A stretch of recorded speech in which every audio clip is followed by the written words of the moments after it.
Nagsiserve ngayon ng mga masisipag. Ayan, si Adeline, si Lynn, si Ate Analisa. Ha?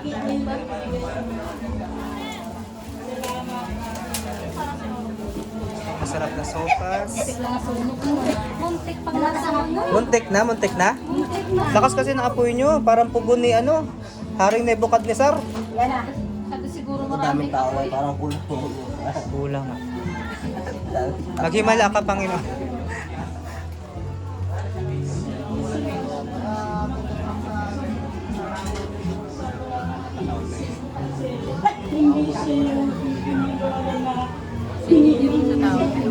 At sila na talaga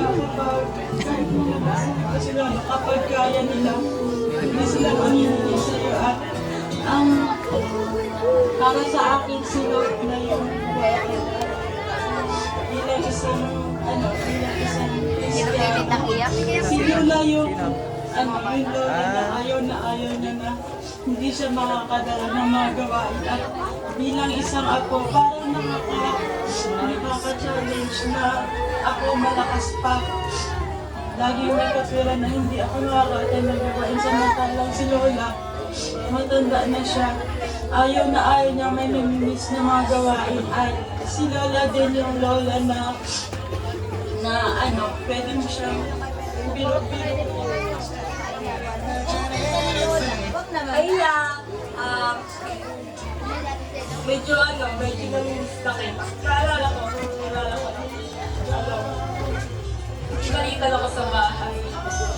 Tapos, ibalikan ako dito sa bahay. Tapos, sobrang sa magkalog ko. Punta ako sa bahay dito. Alas 10 ko yung gabi. Sa bahay yun, wala. Alam ko yung bukas sa bahay. Alam ko yung parang buksan.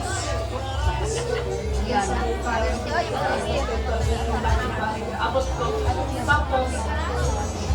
Tapos, alas 10 na tulog lang. Sabi niya sa akin. Ba't ka lang dito? Sabi ko, wala. Sabi ko lang, wala. Pero iiyak ako. Pagkaliyak lang ako. Kaya ako kayo. Mga anak ba yan, Kuya Marlon? Mga anak ba ba? Ay, isa lang ano? Binata na eh. Anong course yan? Pulis? Ano magkano na nag-iinit ko na? Sa Mamburao? Di nagbo-boarding house yan? Bunod, kita niya. Akala ko pulis, pwede sanang pulis eh. Ganda pa ang katawan. Siya yung kumisip ko maaga. Kapag ako gugulong anin, Uy, nagpinangis na mga apo. Nag-iyakan na ba? Nagpinangis na. paalis na ako. Tinigil ko ako ng simple. Ayun, naka dyan. Mga apo na yan sa tuhod. Kami ang apo sa ano eh. First batch eh. Mga anak na yan ang apo niya. Baby Rocks, Apogi. Akong pagkatao. You never let me Kasi kung wala siya, wala ka. Ang sambalo na Nataan niya kaya Jorem. makakalimutan ko. Pag napunta sa dito, Say hi to Ate Apel. Si Ate Glo, ayan. Lugi ang taga Cagayan, kaya ganito na lang kami. Para mapanood nila doon. Layo nila eh. Hi! Sa taga Cagayan. Hi! Ayan, sa Ate Hazel. Oh. Si Impi talaga hindi na dumating. Ano kaya yun?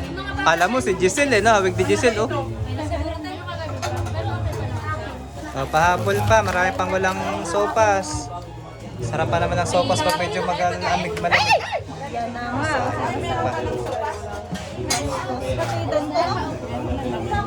Tapos ata na, wala na ganyan na. Ayos na. Okay na. Nakakain na lahat. Thank you Lord, nagkasya. Baby Rox, nagsasalita ka doon. Ikaw ang bida doon. Ikaw ang bida doon, napakagwap. Tagus ano, hindi mo akalain magagaling sa kanya. Grabe.